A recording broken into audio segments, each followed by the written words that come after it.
Baik, Assalamualaikum warahmatullahi wabarakatuh. Teman-teman yang sudah bergabung, terima kasih. Ahlan wa sahlan bikum. Marilah kita awali dengan bacaan Bismillahirrahmanirrahim dan sholawat Allahumma sholli wa sallim wa barik ala sayyidina Muhammad. Pada pembelajaran pertemuan kali ini, kita membahas tentang bab kalam terlebih dahulu, Ji. Kalau dirasa videonya kurang jelas, mungkin teman-teman bisa ke pengaturan untuk lebih jelasnya. Kita langsung aja to the point, langsung ke bab kalam. Bismillahirrahmanirrahim. Al-kalamu huwal lafdzul murokabul mufidu bil wad'i. Kalam adalah sebuah lafadz yang murokab, yang tersusun ya, ataupun mufid. Yang mufid itu mempunyai faidah. Bil wad'i ini secara bahasa Indonesia artinya bahasa Arab ataupun disengaja. Jadi makanya harus disengaja. Kalau misalkan orang tidur itu bukan dikatakan wad'u. Jadi syaratnya kalam ada 4. Yang pertama berupa lafadz, murokab, mufid, dan wad'i ataupun wad'u. Lafadz itu apakah as-sautul mustamilu ala ba'dil hurufil hijaiyah, suara yang mengandung dari sebagian huruf-huruf hijaiyah. Huruf hijaiyah itu totalnya ada berapa? Ada 28. Alif, ba, ta, sa, jim, dal, dal, sin, sun, sodo, todo, ain, hin, fa, qaf, kaf, lam, mim, nun, wa, ha, aya, lam, alif. Itu semua ada total 28. Saut suara yang mengandung sebagian huruf hijaiyah berarti harus diucapkan. Kalau misalkan sekedar tulisan dikatakan kalam enggak? Tidak kalam. Contohnya apa? Kitabun. Kitabun di sini kafnya adalah huruf hijaiyah, tanya juga huruf hijaiyah, alifnya juga merupakan huruf hijaiyah, ba-nya juga merupakan huruf hijaiyah. Maka ini sudah mengandung huruf hijaiyah, maka lafaz tersebut dikatakan sudah lafaz. Belum dikatakan lafaz karena apa? Belum diucapkan, hanya sekedar tulisan. Kalau hanya sekedar tulisan kitabun seperti ini tanpa diucapkan kitabun, maka hanya misalkan sekedar tulisan, lafadz ini dikatakan kalimat, bukan kalam. Tapi kalau diucapkan, ini tulisan apa Kang? Kitabun, maka lafadz ini dikatakan lafadz ataupun kalam. Karena diucapkan, jadi harus diucapkan syaratnya kalam itu, nggak boleh sekedar hanya tulisan. Diucapkan, kemudian tulisannya adalah mengandung huruf hijaiyah, itu namanya lafadz. Kemudian syarat dikatakan kalam kedua adalah al-murokab. Al-murokab itu ada artinya adalah tersusun. Ma tarokaba min kalimataini fa'aktsaru. Kalimat yang tersusun dari 2 kalimat atau lebih. Contohnya zaitun qaimun. Perlu diingat teman-teman, di dalam bahasa Arab, ilmu nahwu ataupun sorob, kalimat itu di dunia ini menurut orang Arab itu ada 2. Yang pertama, kalimat fi'il pasti mempunyai fa'il, kalimat mubtada pasti mempunyai khobar. Jadi setiap fi'il mempunyai fa'il, kalau mubtada pasti mempunyai khobar. Contohnya seperti lafaz zaidun qaimun. Zaidun utawi zaid, utawi ini namanya mubtada, iku qaimun wong kang ngadeg. Jadi memberikan keterangan murokab tersusun. Jadi murokab itu ada 2, fi'il fa'il sama mubtada dan khobar. Zaidun qaimun kedudukannya sebagai mubtada dan khobar. Zaidun utawi zaid, iku qaimun wong kang ngadeg. Zaidun kedudukannya jadi mubtada, qaimun kedudukannya sebagai khobar. Jadi minimal tersusun dari 2 lafaz, 2 lafaz zaidun sama qaimun. Ini namanya tersusun. Itu adalah syarat kalam yang kedua. Kemudian mengenai syarat kalam yang selanjutnya ada apa? Kalam selanjutnya ada namanya mufid. Mufid itu berfaidah. Yaitu apa? Ma'afada faidatan yahsunu sukutu minal mutakallimi wasami 'alaiha. Lafaz yang memberikan faidah yang ketika orang pendengar itu diam. Jadi pendengar yahsunu sukutu diam maknanya. Wasami dan pendengar juga mendengarkan, artinya diam.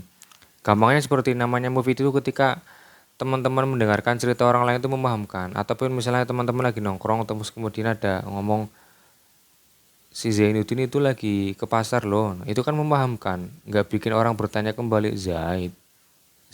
Ataupun tiba-tiba teman-teman mengatakan di dalam gerombongan itu Zaid ke pasar gitu. Nah teman-teman ngomong Zaid ke pasar itu tanpa menunjukkan faidah-faidahnya. Atau gambarnya kayak gini. Misalkan dalam contoh ini kan ada Zaidun qaimun. Kalau teman-teman tiba-tiba di dalam tongkrongan ngomong Zaidun doang, atau tongkrongan tuh teman-teman ada yang namanya Zainuddin, terus tiba-tiba jenengan itu ngomong Zainuddin gitu doang, itu kan namanya nggak memahamkan orang. Tapi kalau di teman-teman di tongkrongan ngomong hei Zainuddin lagi ke sana loh, itu kan namanya memahamkan. Itu namanya mufid. Jadi intinya kalau mufid itu harus memberi kefahaman. Kalau misalkan lafadz ini qaimun, coba memahamkan enggak? Qaimun artinya orang yang berdiri. Ini kan namanya enggak memahamkan. Nah, tapi kalau sudah ditambahi Zaidun qaimun, Zaid berdiri, itu memahamkan seseorang. Oh, ternyata Zaid berdiri. Jadi paham. Atau misalnya kaifa halu Zaidin? Bagaimana tingkahnya Zaid? Bagaimana keadaannya Zaid? Itu memahamkan enggak? Tidak. Karena apa? Ini masih bentuk pertanyaan. Berarti harus ada jawabannya. Kalau ditanya kaifa halu Zaidin, kalam bukan kalam karena dia masih bentuk pertanyaan. Bagaimana keadaan Zaid? Kan namanya kan bertanya, belum ada jawabannya. Berarti kan tidak dikatakan mufid. Kalau namanya mufid itu intinya orang itu ketika kita memberi penjelasan itu dia nggak akan bertanya lagi gitu. Maka ketika ada kaifa halu Zaidin, bagaimana keadaan Zaid? Jawabannya adalah maridun, sakit. Kalau sudah kaifa halu Zaidin maridun, maka lafaz tersebut dikatakan mufid, memfahamkan. Bagaimana keadaan Zaid? Sakit. Bagaimana keadaan Zaid? Lagi pulang.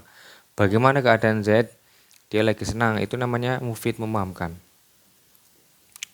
Kemudian dari wadhu. Wadhu itu apa? Ja'alul lafdi dalilan ala ma'na, menjadikan sebuah lafaz menjadi petunjuk atas makna tersebut. Wadhu ini kalau secara bahasa itu ada yang mengatakan bahasa Arab. Jadi selain bahasa Arab itu dikatakan kalam. Misalnya bahasa Indonesia, bahasa Jawa, bahasa Sumatera, Sunda, Bali dan segala macamnya itu tidak dikatakan kalam menurut ahli nahwu. Jadi syaratnya kalam itu menggunakan bahasa Arab yaitu wadhu. Jadi itu satu ulama mengatakan seperti itu. Kemudian ada ulama lain yang mengatakan kalau wadhu itu sengaja diucapkan. Jadi misalkan ada orang tidur, tiba-tiba ngomong assalamualaikum, walaupun assalamualaikum itu memahamkan, itu tidak dikatakan kalam karena posisinya tidak disengaja. Jadi kalam itu harus disengaja. Ja'a Zaidun, saya sengaja berkata Ja'a Zaidun. Kemudian ma'kulul lahmi, saya berkata ma'kulul lahmi, daging itu dimakan. Itu juga namanya memahamkan ya.